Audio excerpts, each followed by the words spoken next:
Bismillahirrohmanirrohim. Assalamualaikum warahmatullahi wabarakatuh, rekan-rekan arsitek, perencana, dan akademisi serta semuanya. Selamat datang di kajian mendalam mengenai arsitektur rumah muslim resilient. Di abad ke-21 ini, kita tidak hanya membangun fisik bangunan, tapi mengintegrasikan syariah, sains, dan ketahanan krisis. Ini bukan sekadar estetika, melainkan sebuah panduan desain berbasis nilai Islam yang konseptual. Sebagai praktisi, kita harus ingat pesan Rasulullah Shallallahu Alaihi Wasallam bahwa sebaik-baik manusia adalah yang paling bermanfaat bagi orang lain. Arsitektur yang bermanfaat adalah arsitektur yang melindungi. Mari kita bedah bagaimana rumah kita menjadi benteng pertahanan umat sekaligus oase ketenangan di tengah dunia yang makin tidak menentu. Namun, mengapa kita harus berubah?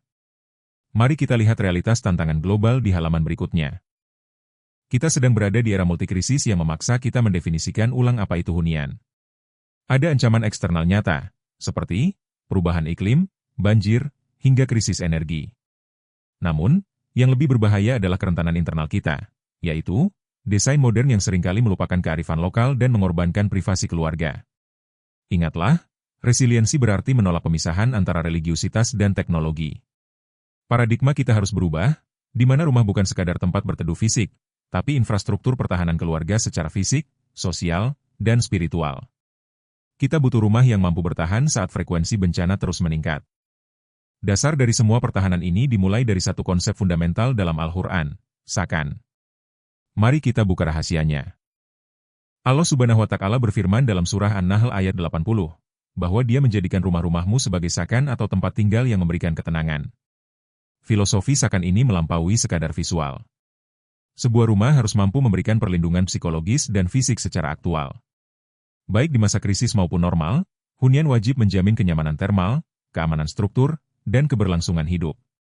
Desain sejati bagi seorang muslim adalah memprioritaskan ketenangan mutlak, atau disebut tumaninah, bukan sekadar menumpuk ornamen kosong. Tanpa ketenangan, rumah hanyalah bangunan fisik yang gersang. Lalu, bagaimana nilai-nilai Islam ini diterjemahkan ke dalam etika teknis pembangunan? Halaman berikut akan menjelaskannya. Dalam Islam, arsitektur adalah masalah etika. Prinsip pertama adalah anti-israf atau anti-pemborosan, sesuai surah Al-A'raf ayat 31. Kita harus menolak pemborosan material, energi, dan air. Rumah harus hemat dalam seluruh siklus hidupnya. Prinsip kedua adalah keselamatan dan adab. Rasulullah Shallallahu Alaihi Wasallam bersabda bahwa seorang muslim adalah yang orang lain selamat dari gangguan lisan dan tangannya. Maka, desain rumah dilarang membahayakan penghuni maupun tetangga. Kita wajib mencegah mudorot, mulai dari struktur yang anti rapuh hingga sistem drainase yang tidak membanjiri rumah sebelah. Inilah wujud nyata dari makosid syariah, atau artinya tujuan-tujuan syariat. Dari prinsip etika ini, kita turunkan menjadi strategi teknis yang kita sebut sebagai 4 pilar resilient. Untuk membangun ketangguhan, kita harus berdiri di atas 4 pilar utama. Pertama, ketahanan fisik, yakni kemampuan struktur menyerap guncangan alam demi menjaga jiwa, atau hifz al-nafs. Kedua, ketahanan fungsional, di mana rumah tetap bisa digunakan untuk fungsi dasar seperti memasak atau evakuasi meski sedang ada gangguan. Ketiga, ketahanan sumber daya, yaitu kemandirian energi dan air untuk menjaga harta, atau hifz al-mal. Dan keempat, ketahanan sosial spiritual, menjaga privasi serta kelangsungan ibadah demi kehormatan dan agama, atau hifz al-ird dan hifz al-din. Pada halaman berikutnya, mari kita lihat bagaimana pilar-pilar ini diaplikasikan dalam lapisan desain arsitektural yang lebih teknis. Lapisan pertama adalah respons kita terhadap tapak dan struktur. Strategi adaptasi utama untuk menolak mudarat banjir adalah penggunaan elevasi plinth atau panggung agar ruang utama tetap kering.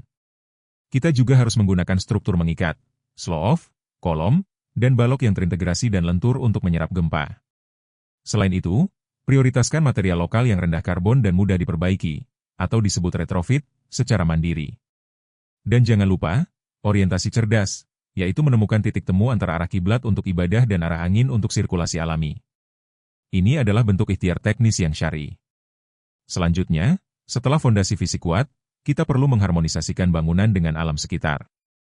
Di lapisan kedua, kita fokus pada desain iklim pasif. Ventilasi silang adalah syarat mutlak di daerah tropis untuk mencegah jamur tanpa bergantung pada AC. Kita juga bicara soal kemandirian air dengan penampungan air hujan untuk cadangan darurat bersuci atau toharoh. Gunakan massa termal dan naungan seperti tritisan atap yang lebar untuk melindungi fasad dari panas matahari. Terakhir, Integrasikan energi surya minimum agar penerangan dan jalur komunikasi tetap hidup saat krisis listrik melanda. Rumah kita harus menjadi unit yang mandiri, bukan beban bagi lingkungan. Selanjutnya, resiliensi bukan hanya soal fisik, tapi juga soal menjaga kehormatan dan adab keluarga. Lapisan ketiga berkaitan dengan zonasi dan adab demi menjaga kehormatan, atau hifz al-ird. Harus ada pemisahan visual yang tegas antara area tamu, publik, dan area keluarga, privat. Penggunaan screening atau masyrabiyah modern sangat efektif memadukan privasi visual dengan ventilasi. Sediakan pula musyalah keluarga yang tenang sebagai pusat spiritual rumah. Di sisi lain, kita butuh fleksibilitas darurat melalui modularitas, rumah yang bisa tumbuh sesuai kemampuan ekonomi tanpa merusak struktur. Ruang keluarga juga harus multifungsi, siap menjadi area isolasi atau penampungan saat tetangga tertimpa krisis. Apakah konsep ini sudah teruji? Selanjutnya, mari kita lihat bukti implementasinya di berbagai belahan dunia. Mari kita lihat fakta lapangan. Di Bangladesh, mereka menggunakan elevasi pelin tinggi dan bambu untuk melawan banjir musiman, demi menjaga aset atau hifz al-mal.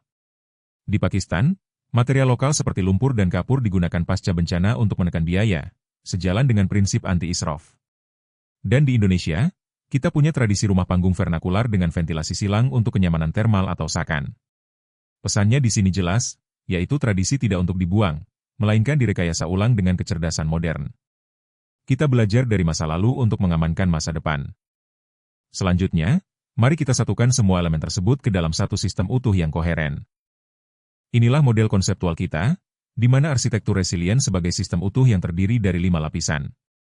Mulai dari dasar, di lapis 1, yaitu tapak dan orientasi kiblat, naik ke struktur, di lapis kedua, iklim dan energi, di lapis ketiga, fungsi domestik, di lapis keempat, hingga puncaknya adalah sosial spiritual, di lapis kelima. Ada satu prinsip penting, yaitu prinsip kesatuan.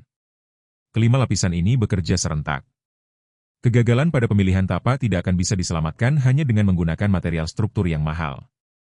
Semuanya saling mengunci, seperti bangunan yang satu bagiannya menguatkan bagian lainnya.